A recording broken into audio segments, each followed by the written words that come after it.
Hello, everybody. Hello, and welcome to this week's episode of About Nothing But Sports. I'm your host, Ashley Baker, and it's been a couple weeks, y'all. Yes, I took a quick little hiatus. I needed a breather. Sis got a lot going on, but I am back on what I am dubbing my fire guest lineup season. And as I say every week, and I'm starting off this week saying it didn't stop last week. We are back with another fire guest. This guy, I have known Mike for some years now, man, and I have just witnessed your growth. I'm inspired by it. I'm super proud of everything you are doing with you and your platform and your brand and your content. Everybody, this is Mike Patton. He is the host of Touring The AFC South podcast, and listen, it's fire. Your guests be fire. Again, you inspire me. I know you say that I inspire you, but you inspire me in more ways than one. You've been on my show before. Welcome back. Yes, ma'am, How you I doing? have. What's going on? Oh, I'm doing good, doing great. Trying to stay warm in the cold South right now. But yeah, just thank you for the gracious intro. I mean, Yeah. I don't. I'm a little choked up. I don't even know what to say. Oh, what? Ash making folks cry? That is, yeah, that's a and for those that are listening that ain't watching, I'm doing like the Cabbage Patch, something like the Cabbage Patch, because typically I don't move people to tears. But again, I'm just super proud of everything I've seen you do, man, and everything you got going on and coming down the line. So we've been busy, man. We've been in grind mode. You've been in grind mode. Here we are, the beginning of the middle. We're nearly halfway. We're halfway through the football season already. We're almost done the year. 2022 came and went for sure, man. Just even when you think about it, put in the context of like, we've been in like, COVID's been around for 2 years. Like, that's crazy. COVID's been around Right. for 2 years. It'll be 3 years in March Yeah. that COVID has been around. Like, that's just Yeah. crazy, ain't it?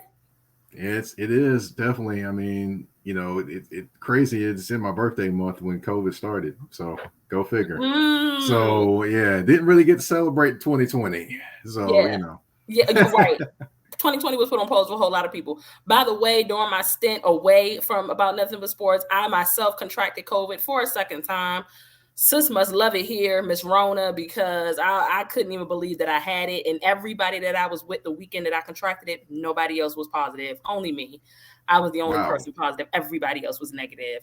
I was like, yeah, this is ghetto here. But I can confirm that it definitely wasn't as bad as last time. But please, people, go get your boosters. If you ain't been vaccinated, go do it. It's not worth, you know, being down and out for 7 to 10 days. It's just still annoying, regardless of how less Yes. the symptoms are. It's still annoying. So anyway, enough of that. That's kind of like, kind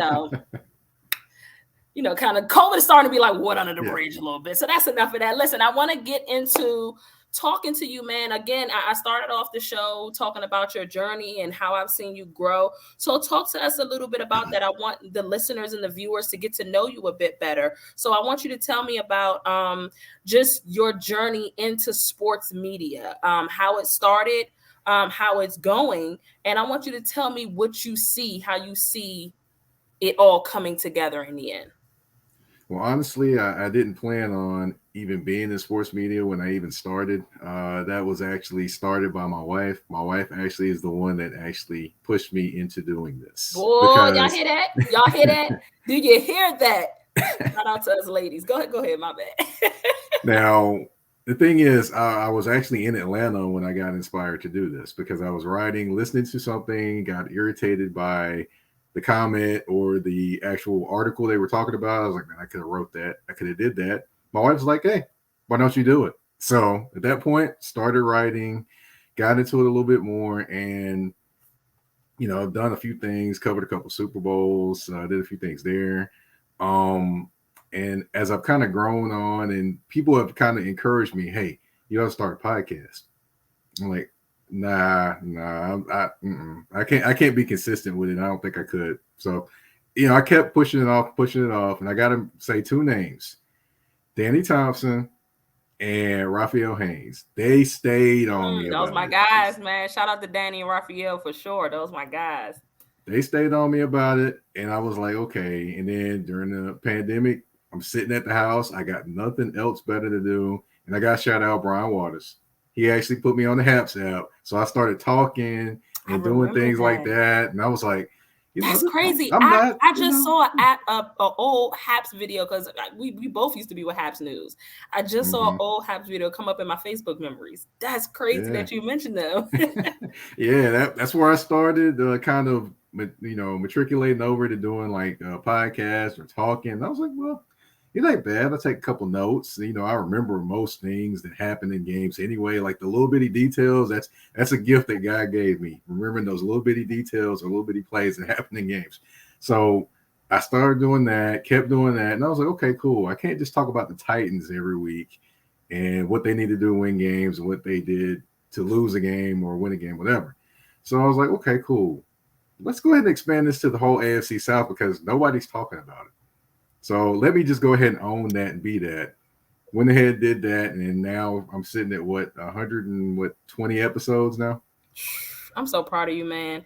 And that was genius, by the way, to decide to talk about the entire division because it's so much that you can do. It's so much content. There is nothing.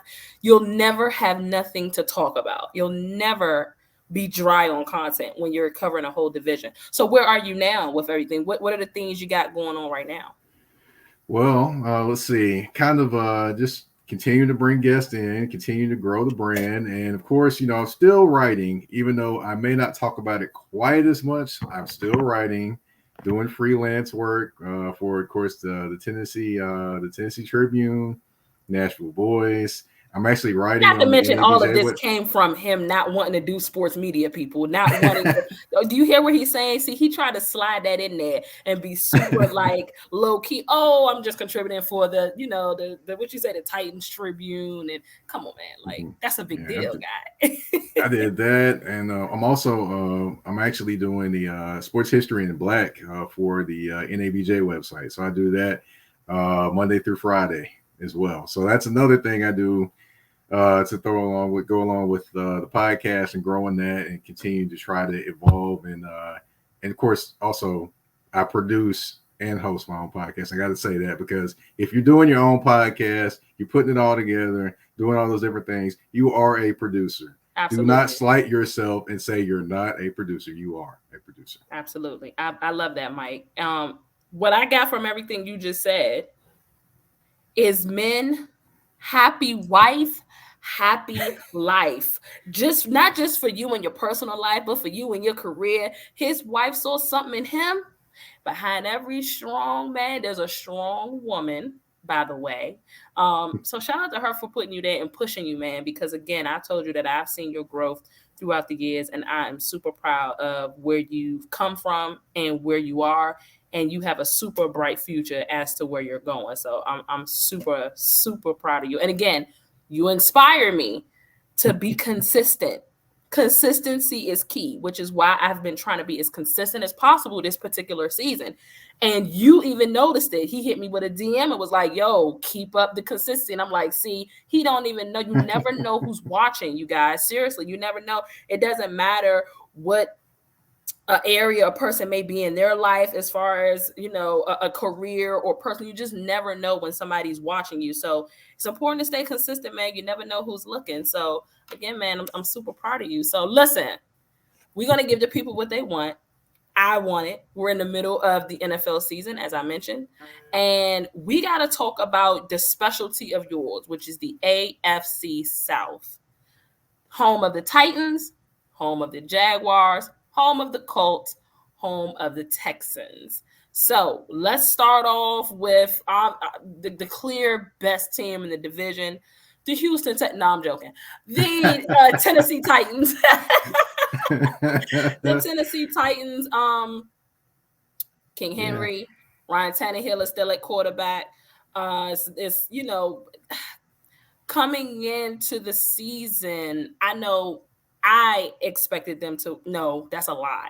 Coming into the season, I expected the Colts to win the division because of all of their new additions and bringing in Matt Ryan. And, I just was like, they're going to run away with it.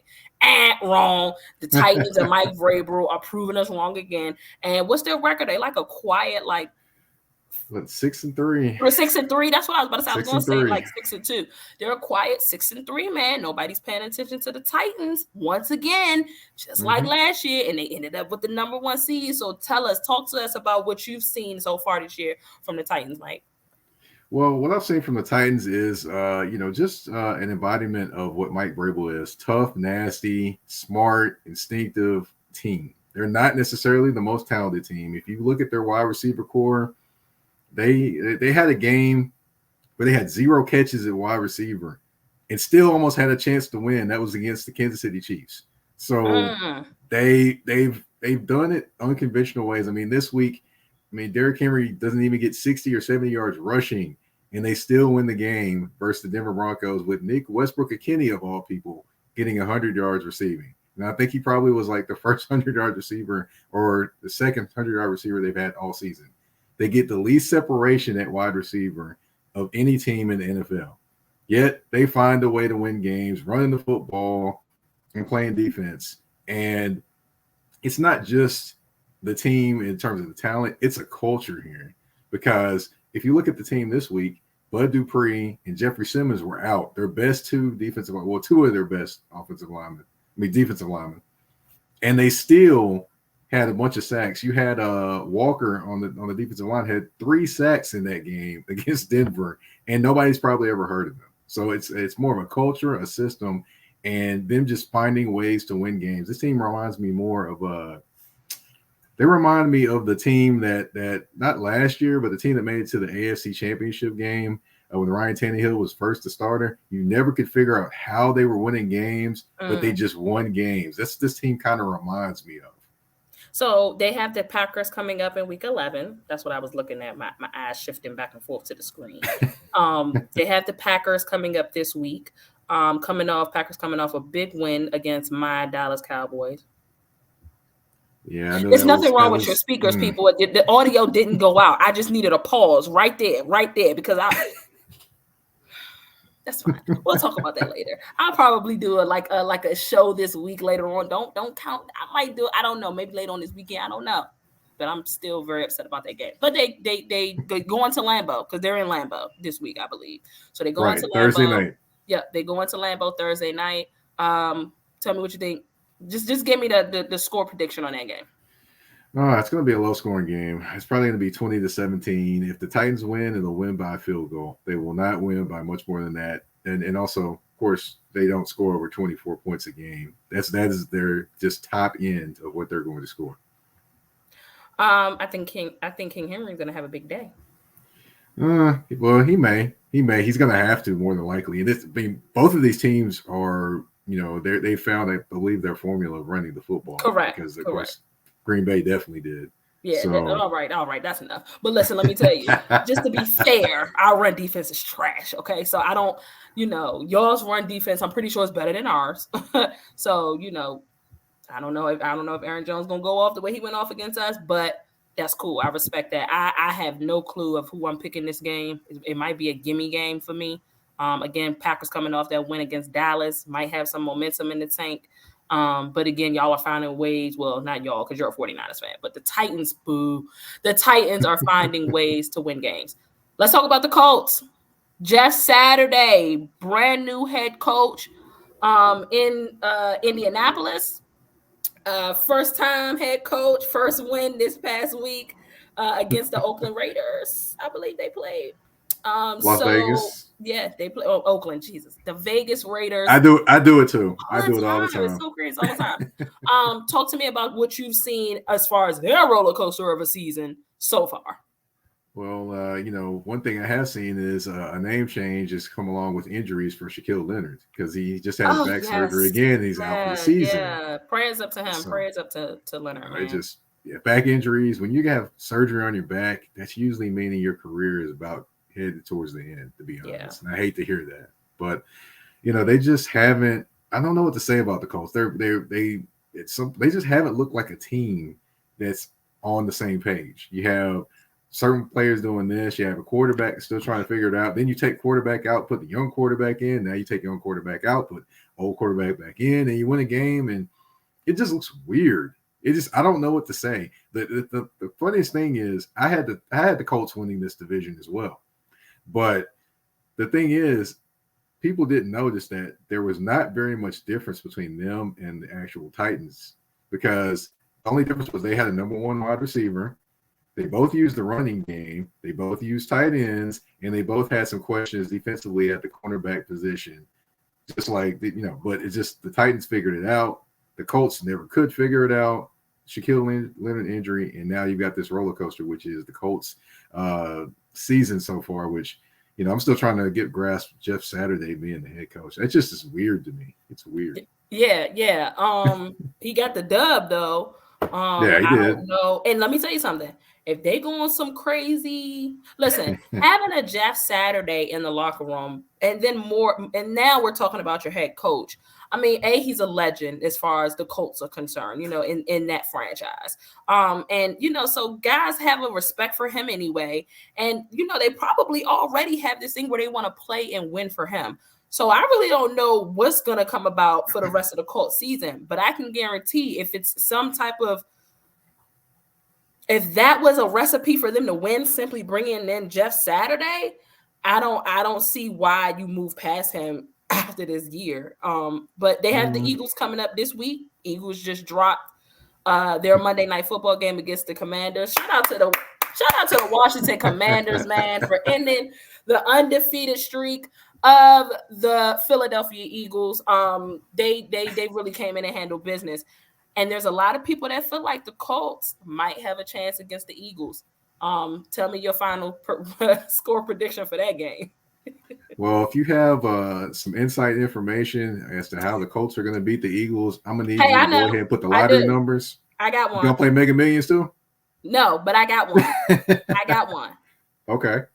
Jonathan Taylor's going to have a field day. Their run game is 20th. They may be worse after last night because they allowed Washington to run. If that's one thing that Dallas and the Eagles have in common, the run game is the run defense is really bad. I think that if you can run the ball against Philadelphia, you have a chance. If you can play defense against Philadelphia, you have a chance. So I don't know about that game either. I have to think about it some more. It's early in the week. I got something for you. Okay. What's up? I got something for you though. What's up? But here's also the thing. The Colts also can be great looking one game, run the football. Then they can mess up because that was the best game their offensive line has played all season. Okay. I don't think it'll get better than that game. So it's probably going to go back down. Okay. Also, you got to think Matt Ryan has been turnover prone a little bit more this year. And against the Eagles, that's not good. That's not good at all. That's where they eat. They eat off of the turnovers for sure. Final score prediction.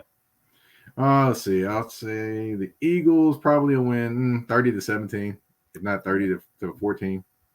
Oh, good Lord. You ain't even got them scoring 17 points. That's crazy. Not far-fetched. That's not. It's the Colts. That's like you said, the Colts been up and down all season. Again, roller coaster of a season. So, Colts, Titans, Jaguars, the AFC South Jaguars. I feel like they're off this week. They're bye week. Good. Okay, cool. Yeah, they can't lose this weekend. Yeah, I don't know. They might lose to the bye as well. I'm not sure. They've been looking, I feel like the Jags have had opportunities to be in games this season, to win games. And this is, I don't even follow them to a T, but from just little pieces that I've seen, they've had opportunities to win games. They were up 14 against the Eagles. Talk to us about what you've seen from them this season. Wow. Let's see. I've seen peaks and valleys, just like, with the Colts, but just their peaks and valleys have been a little bit, sharper as opposed to, deeper and higher. Defensively, they've grown, of course, with Trayvon Walker, you got Josh Allen, who some people in Jacksonville are not very high on them, which they would have traded, but that's another story for another day. They've got some growth there. And of course, Shaquille Griffin, they want him out of town quick, fast, and in a hurry. Ooh. But, offensively, they've kind of grown some. Of course, ETN has shown that he can, somewhat be the guy. He's just got to continue to be consistent running the football. But that team just can't figure out to win. And they're a young team. They're still trying to figure out how to win. That's why they're losing all these close games. Maybe next year will be that year that they kind of, get over the hump a little bit more with Doug Peterson. But this year, they're still trying to learn how to win, which, I kind of jumped the gun. I thought they would win 8 games this year with the talent they had. But looking at them, they're still learning how to win. And Trevor Lawrence, and I'll be talking to someone about him, by the way. But yeah, the jury is still a little bit out on Trevor Lawrence. That's what I was going to say. This is year 2 for him, right? Right, but year 1, I'll give him a repeat on the year 1 because you had Urban Meyer. It was a bad year last year. So right. I don't know what rookie quarterback would have performed well under those circumstances of everything that was going on in Jacksonville with your boy Urban Myers and all that stuff. So Frisky Herb. Yeah. Do you see any growth in him from last year to this year though? Just simply because there's a better head coach in town. You see some growth. You see him, definitely, figuring out defenses, being able to kind of put people in position to make plays and, making those plays throwing the football. However, he does what any young quarterback does, thinks his arm can make any throw. And in the NFL, you can't do that. You got to read it, throw it to the guy. But he also, it's also a fine line between what's open and what's not open in the NFL. Because in college, if you're open, you're wide open. In NFL, you're open, there's a small window. So he's still trying to figure out those things, along with he throws in the coverage sometimes and he makes you scratch your head like, well, what are you looking at? Your arm's not that great. I feel like it's been a couple of quarterbacks in the league that has thrown, with passes, and we'd be like, what are you looking at? Like the right. The quarterbacks that's supposed to be veterans, Josh Allen, making my MVP and possible Super Bowl pick look horrendous. Leading the league in turnovers, just absolutely horrible. But I feel like that's been a common theme. Like these quarterbacks are throwing, and we're like, what are you seeing out there? Y'all seeing ghosts? Like what's going on? So perhaps we give Trevor a little pass on that, maybe. No? Maybe. And it's funny you speak of Josh Allen because, I actually went on Twitter and said, when are we going to talk about, his last couple games and how bad his decisions have been?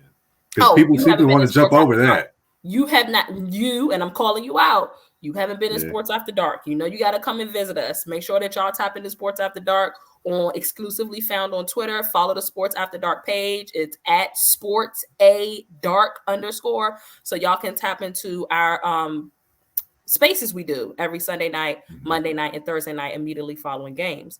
And that is one person we have definitely been giving the smoke to. Well, I apologize. I apologize, but I gotta call you out. I gotta because you be up in there. You be up in there. I ain't seen you in there. I gotta call you out. Your boy be working. Your boy be over here working till 12, 1 o'clock putting stuff together. So I apologize. I'll try to stop through more. But yeah, I'll just be sitting here working.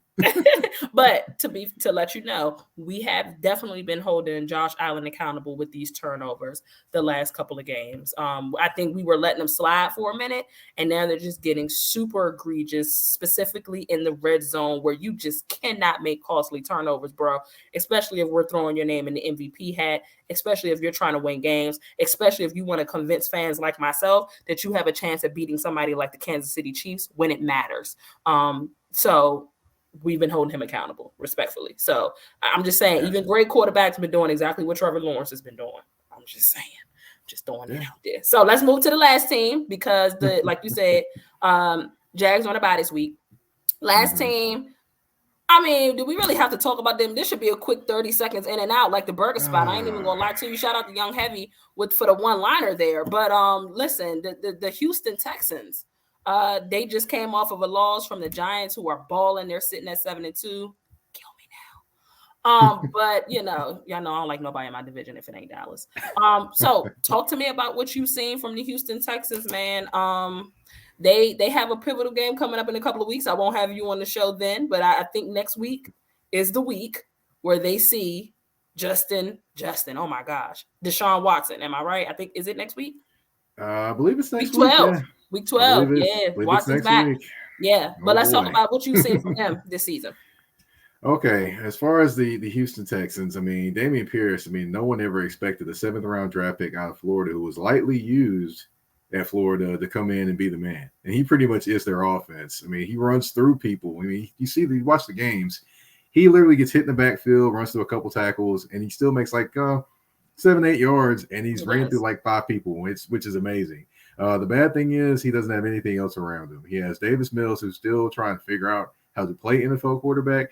Plenty of people thought, oh, he might be the guy. He's walking into camp with a little bit more swagger. He knows he's a starter, but nah, he ain't it. He's not that guy. He's not Himothy. He's not Himothy. He's not Himothy. Bryce Young or CJ Stroud will probably be wearing that uniform next year. I would not be surprised. That's a good call. Tell me what you think is gonna come about this return back to Houston game. With Deshaun and the Texans, week 12. I will say this because we were a little confused about this game.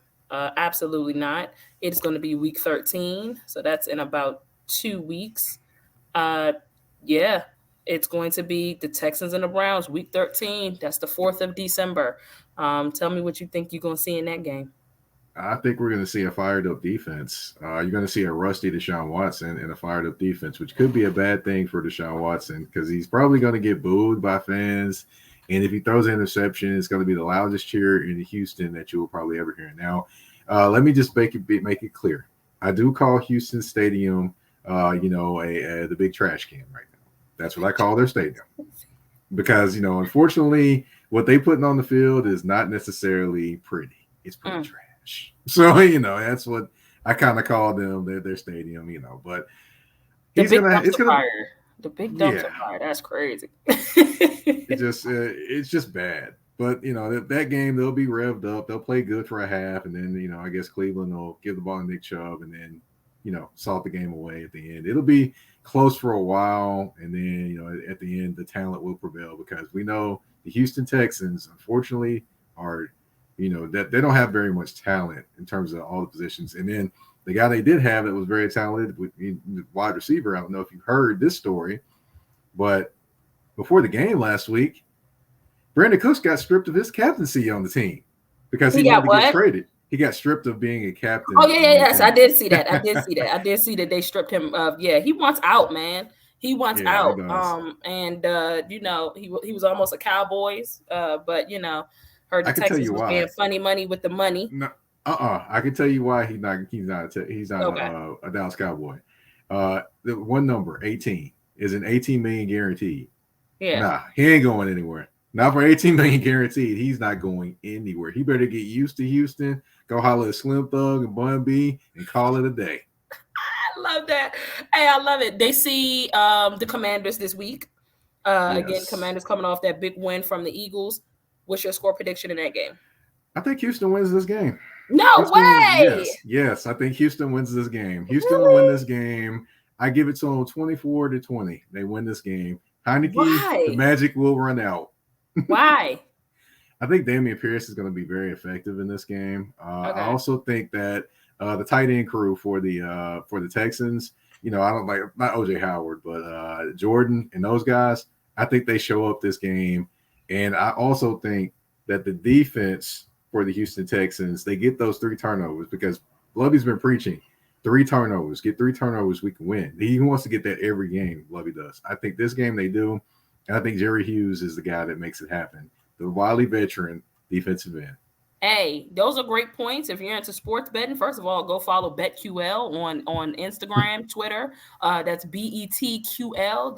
They are amazing. Those are my employers, and they are amazing at helping you bet if you don't know how to bet. Shout out to Maryland.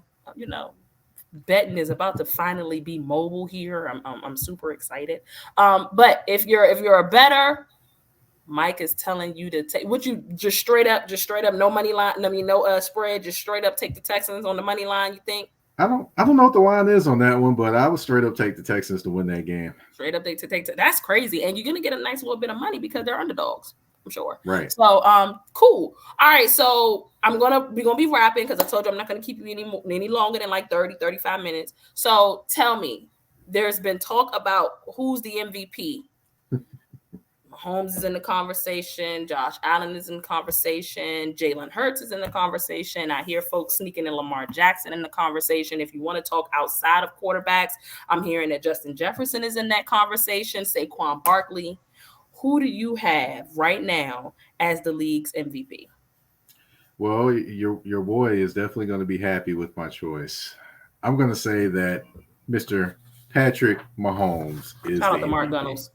Yeah, That's what he's talking about when he say my boy. I'll give you a few numbers as to why. He leads the Sure. league in passing yards. He leads the league in TDs. I mean, he's doing this all without Tyreek Hill, but they have actually more weapons across the board now without Tyreek Hill, to be honest. I mean, I got to give credit to Mark Gunnels on that one because, of course, at first I didn't quite believe it until I looked into it and was like, Yeah. well, yeah, Mark's right. And that's what, I had to say it. But, Yeah. he definitely is the MVP. I had Josh Allen up there a couple weeks ago, but now I don't know what to say about He's him. a turnover machine. Right. Like if that's one thing that the voters look at, they don't like no turnovers. The only way Josh gets back in the conversation for me is if he does not turn the ball over a single time for the rest of the season because he's already at like 10 picks. Yeah, I don't know, but he's gonna turn it over again, so you might lose that bet. But he ain't gonna be MVP. Nah, he's not gonna be it. Now I will say this though: there's two other guys that actually, one could be in the race if he had played all the games, a little bit more in the race, I should say, and the other, if you want to say MVP as the most important piece on his team, okay, he could be in it. What the most important piece one is Saquon Barkley. Saquon Barkley has literally all their offense on his shoulders every week, and he makes it happen. Yeah. Literally, I mean, I think him and Derrick Henry have that one of the highest percentages of their team's offense every week. Wow. Yeah. And, that's crazy. And then Tua is the other one. Now, Tua would be in the race. Tua has 18 touchdowns and 3 interceptions, and he's played 8 games. It says 8 games, but he's really played like 7 games, to be honest. Yeah. So if you had 9 games like Patrick Mahomes, he'd be right there. His numbers would be right there with Patrick Mahomes. But, it isn't at this point. But the common denominator, of course, with both of those is Tyreek Hill, by the way. But, absolutely. Yeah.